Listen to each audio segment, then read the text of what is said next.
He walked into the room with his head down, carrying the weight of 1,000 stares. People didn't see his talent, his kindness, or the words he wrote late at night. They only saw his skin. Whispers turned into laughter, and laughter into silence that cut deeper than any insult. For years, he tried to shrink himself, hoping the world would stop noticing. But the world never stopped. What happens when a man who has always been unseen is finally forced to stand in the center, where everyone is watching? He grew up in a quiet neighborhood, where the streets were lined with worn-out houses and dreams often faded before they could take flight. His name was Daniel, the youngest of 3 brothers, the one who stayed up late filling notebooks with poetry no one ever read. He wasn't the loudest, he wasn't the strongest, but he had a heart that wanted nothing more than to be accepted. School he kept to himself. He walked the hallways with his books pressed tightly to his chest, hoping that silence would protect him from the jokes whispered behind his back. Teachers praised his grades, yet classmates mocked his skin, his accent, the way he carried himself. To them, he was always different. Still, Daniel dreamed. He dreamed of college, of standing on a stage, of finally being seen for the beauty of his words rather than the color of his skin. For a while, those dreams kept him moving, one foot after the other, even when the world felt cold. But life has a way of testing the quiet ones. And Daniel's test would come suddenly, in a place where he least expected it, forcing him to face a truth he had spent his whole life trying to escape. The turning point came on a cold morning, when Daniel was asked to present his work in front of the class. His heart pounded as he unfolded the sheet of paper, the same words he had practiced over and over the night before. For once, he thought maybe they would see him for who he really was. But as soon as he began to read, the room shifted. A chuckle echoed from the back, followed by whispers that grew louder with each line he spoke. His words, full of hope and pain, became drowned in laughter. By the time he finished, the silence that followed wasn't respect. It was the kind that smothered. His teacher smiled politely, but said nothing to stop the cruelty. That moment stayed with him.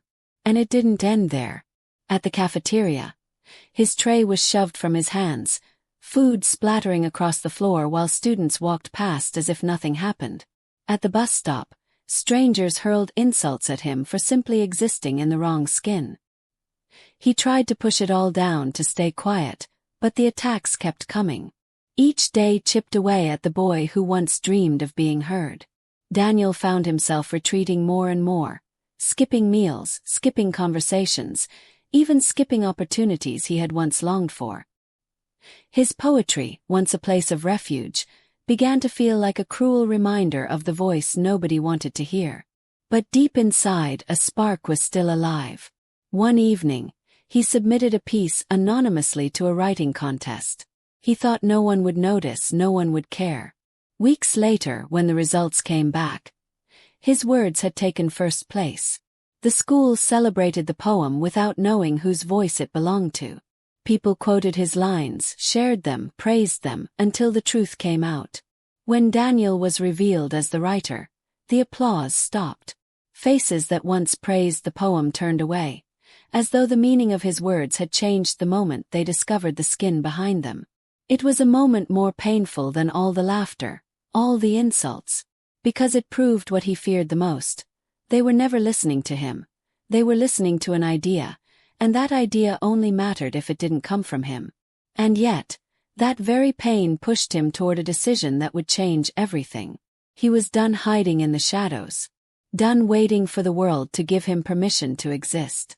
But stepping into the light meant stepping into danger. The breaking point came on a night that was supposed to be ordinary. Daniel was walking home from the library, clutching his worn-out backpack, when headlights slowed beside him. A group of boys from his school leaned out of the car window, their laughter sharp as knives.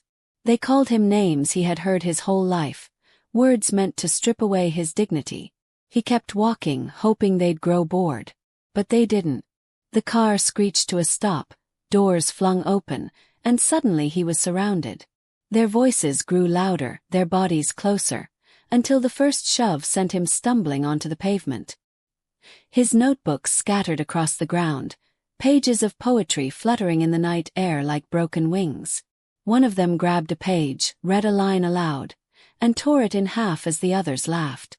With each rip of paper, it felt as though they were tearing pieces of him.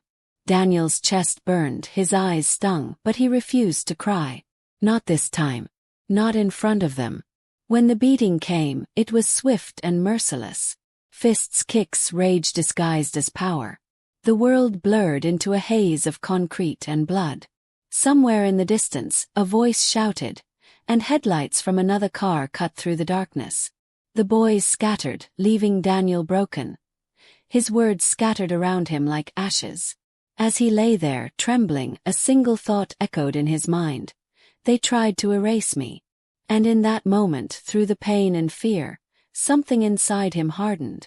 Because if they wanted him invisible, he would make himself impossible to ignore. Daniel healed slowly, but the bruises on his skin were nothing compared to the scars carved into his spirit. For weeks, he struggled to step outside. His once quiet world now weighed down by fear. Yet when he returned to school, something unexpected happened.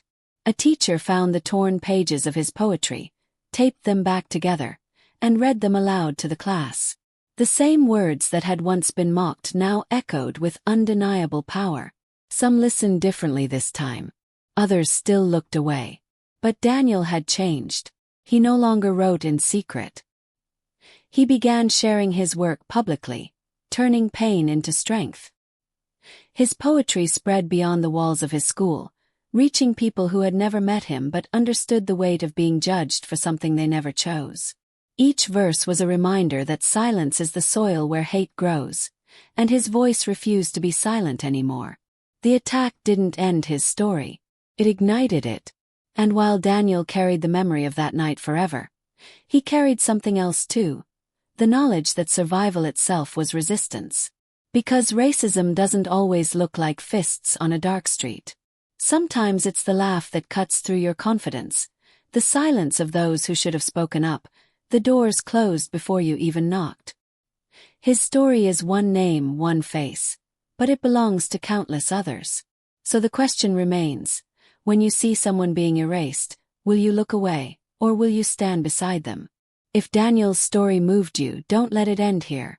Share this video, talk about it with someone you know, and add your voice to the fight against racism. Change begins when silence ends. One small action from you could be the reason someone else feels seen, valued, and protected. So before you scroll away, ask yourself, will you be a bystander or will you stand up?